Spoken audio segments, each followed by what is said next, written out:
بہت سن لی تیری تقریر مولانا مگر پھر بھی نہیں بدلی میری تقدیر مولانا. نہیں میں سن, اب میرا دکھ تو سنیں. میں نے تعلق ہی نہیں ہے, آپ بولنے لگے. میں بول رہا ہوں, آپ کو کیسے پتا میں کیا بولنے جا رہا ہوں؟ اس لیے کہ آپ نے اب آپ میری بات سنیں نا. میں نے آپ کے ساتھ آپ کی اس حلقے میں 2018 جب آپ کو 367 ووٹ پڑے نا, اس حلقے میں آپ کی کیمپین کی ہوئی ہے, میں نے کور کی ہوئی ہے. آپ نے مجھ سے ایک بات کر لی نا, ایک لوگوں کو بھی بتا دیا, لوگ یہ بھی ہو گئے گو جواد احمد وہ اتنے سے کم ووٹ ملے. اب میں ان کو بتانا چاہ رہا ہوں کہ کیا ہوتا ہے یہ, تو آپ مجھے بولنے نہیں دے رہے. آپ مجھے وہ پتہ نہیں کیا آپ کو مرشد والا کوئی لفظ شعر سنا رہے ہیں آگے سے. نہیں تو بہت سن لی تیری تقریر مولانا, وہی نا بھائی, تقریر مگر پھر بھی نہیں بدلی میری تقریر. یہ عمل ہے. دیکھیں میں ایک مڈل کلاس کا آدمی ہوں. یہ کیسے ہوتا ہے 367 ووٹ کیوں پڑے آپ کو, مجھے بتائیں. یار شکر کریں کہ آپ میری پارٹی سے نہیں لڑے, آپ کو شاید 4 بھی نہ پڑتے, کیونکہ میں سیاستدان نہیں ہوں نا سر.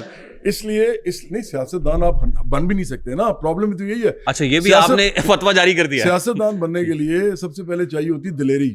مڈل کلاس کے آدمی کے لیے, مڈل کلاس آدمی کے لیے دلیری چاہیے. تو سب سے پہلے دلیری کا مطلب کیا ہے کہ کچھ بھی چلا جائے دیکھی جائے گی. تو سب سے پہلے تو یہ آپ کریں, سب قربانی دینے کو آپ تیار ہوں, تو سب سے پہلے تو آپ یہ والی اگر دلیری کر سکتے ہیں تو کریں. اچھا دوسرے نمبر مطلب اس میں قربانی, آپ یہ دلیری کر چکے ہیں؟ میں تو بتا رہا ہوں. آپ نے کر لی دلیری؟ ہاں جی.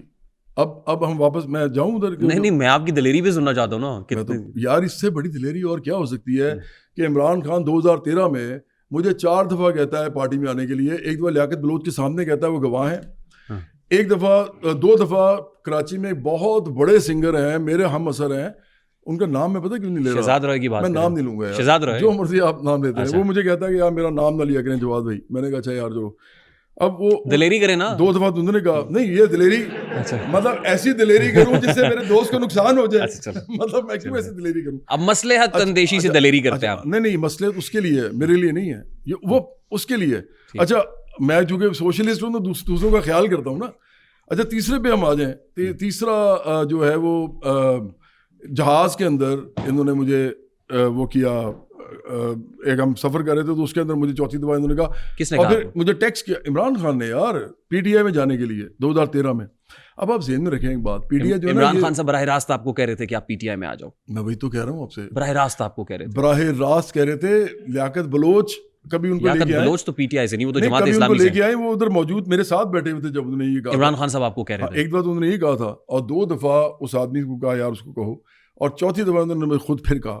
تو یہ مطلب عمران خان نے خود کہا. آپ کا کیا مطلب ہے عمران خان کیا ہے؟ نہیں آپ کو کیا لگتا ہے وہ کیا ہے؟ میں آتا ہوں سر بھائی, وہ 1996 میں جب پارٹی بنا کے 1997 میں I know this is your favorite subject sir, میں اس طرف آتا ہوں سر. نہیں آپ اسے گلوریفائی کر رہے ہیں. میں سر آؤں گا. عمران خان نے کہا, کون عمران خان؟ سر سابق وزیر اعظم, انسان ہے اسلامی جمہوریہ پاکستان. میری بات سنیں. عمران خان جو ہے 1997 میں 8 سیٹوں سے لڑا تھا, 8 سیٹوں سے 8 کی 8 ہار گیا تھا, اور 8 کی 8 میں ضمانتیں ضبط ہوئی تھی اس کی. اب آپ مجھے یہ کہہ رہے ہیں کہ عمران خان نے آپ کو کہا. بھائی اسی آدمی نے مجھے کہا جو 8 سیٹوں سے لڑا تھا اور 8 سیٹیں ہار گیا تھا. مسئلہ یہ ہے فضول آدمی تھا آپ کہہ رہے ہیں. وہ تو ہے, آپ یہ کہہ رہے ہیں نا, بہت زیادہ. یہ آپ کہہ رہے ہیں. ہاں تو یعنی اس کی بات کو رد کرنا آپ دلیری سمجھتے ہیں؟ بڑی دلیری ہے. دلیری کہاں سے ہے؟ آپ نے کہا نا آپ کی شجاعت کی داستان سنی ہے. میں نے اس کو رد کرنا, پوری حکمران طبقے کو رد کرنا, تمام وہ لوگ جو کہ لوگوں کو پاگل بنا رہے ہیں ان کو رد کرنا دلیری ہے. بالکل دلیری ہے یہ.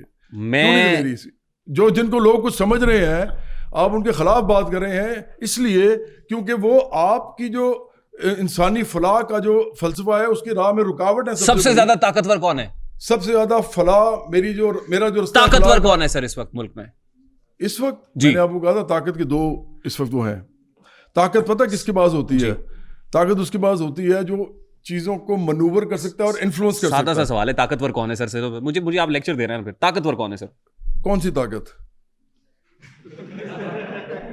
دیکھو فرض کرو میرے میں زیادہ جان ہے اور میں آپ کو اپنے ہاتھ سے گرا سکتا ہوں, ٹھیک ہے, لیکن ادھر یہ ریکارڈ ہو رہا ہے, اور اس کے بعد جب میں گرا لوں گا تو میں جیل میں ہوں گا کیونکہ آپ کا ریکارڈ آپ ٹی وی پہ چلاتے رہو گے. زیادہ طاقتور کون ہے؟ دل کر رہا ہے نہیں, آپ بتاؤ کہ زیادہ طاقتور کون ہے؟ آپ طاقتور ہیں. نہیں, زیادہ طاقتور وہ ہے جو زیادہ انفلوئنس کر سکتا ہے چیزوں کو, جو زیادہ چیزوں کو منوور کر سکتا ہے, مینیپولیٹ کر سکتا ہے. اس وقت ملک میں طاقتور کون ہے؟ مینیپولیشن میں عمران خان ہے سب سے زیادہ طاقتور. اور مٹیریل میں اسٹیبلشمنٹ. اب یہ ہنس رہے ہیں, دیکھیں اس یہ سب ہنس رہے ہیں. اس لیے کہ ان دونوں کو جیل میں بیٹھا ہوا بندہ طاقتور ہے, اس لیے کہ اس نے ایک ایسا غلیظ قسم کا سوشل میڈیا ڈیولپ کیا ہے جو لوگوں کو گالم گلوچ کرتا ہے ماں بہن کی, آپ کا جو فساد اور انتشار میں جاتا ہے اس ملک کے اندر صرف اس لیے کہ اس نے اپنے مالکوں کی نمک ہرامی کی ہے بوٹ پالش کرنے کے بعد, وزیر اعظم وزارت عظمیٰ حاصل کرنے کے بعد, اور اس نے یہ سارا کچھ کیا ہے اور اب یہ فساد انتشار مچا رہا ہے. تو مجھے بتاؤ کہ وہ طاقتور کیوں نہیں ہے کہ اندر بیٹھا ہوا ہے اندر, آپ کے نزدیک باہر لوگ جو ہیں اس کے بارے میں لکھ رہے ہیں, چلیے وہ طاقتور ہے. آپ کے نزدیک ملک میں اس وقت طاقتور, سب سے طاقتور عمران خان نہیں, مٹیریلی اسٹیبلشمنٹ ہے جن کے پاس ہتھیار ہیں, اور جو پروپیگنڈا وار ہے اس کے اندر عمران خان ہے, اور پروپیگنڈا وار سیاست میں زیادہ طاقتور کون ہے؟ زیادہ طاقتور میرے لیے عمران خان ہے, کیونکہ وہ سیاسی کام کر رہا ہے. آرمی سیاسی پارٹی نہیں ہے میرے لیے. یہ کیوں ہنس رہا ہے صاحب, یہ کیوں ہنس رہا ہے؟ میں نہیں کہہ رہا ان کو کچھ, ہنس رہے ہیں. آپ میں سے آپ ایک کام کرو, ان میں سے کسی کو کوئی سوال کرے جو ہنس رہا ہے نا, اس کے سوال سے اوپر چل جائے گا وہ اس کے اندر کتنی کو اس کا شعور ہے, اسے پوچھیں کتنا طاقتور ہے. نہیں, جو ہنس رہا ہے اسے کو سوال کرے. میں سوال کراتا ہوں. نہیں, میں کراتا ہوں, اپنے سوال پاس رکھیے گا, میں کراتا ہوں. سوال کریں آپ, سوال کراتے ہیں. ہاں, اب بات ہوئی ہے سر. نہیں اب سوال تو کرنے دو اب ان کو. آتا ہوں, سوالوں کی باری آئے گی ابھی.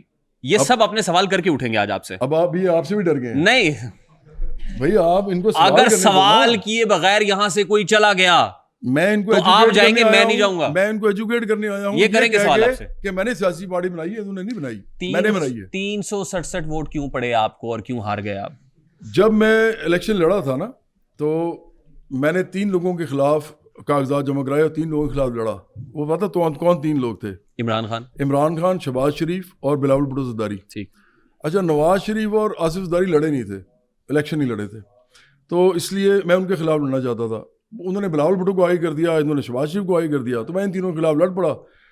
جو آدمی الیکشن جیتنا چاہتا ہو نا, میرے جیسا وہ بھی, اور ابھی اس کی پارٹی کو بنے ہوئے صرف چند مہینے ہو, کیونکہ جنوری 3 کو ہم نے اپنی یوم تاسیس ہوتا ہے ہمارا, جنوری 3 کو پارٹی, اور جولائی میں ہم نے الیکشن لڑ لیا.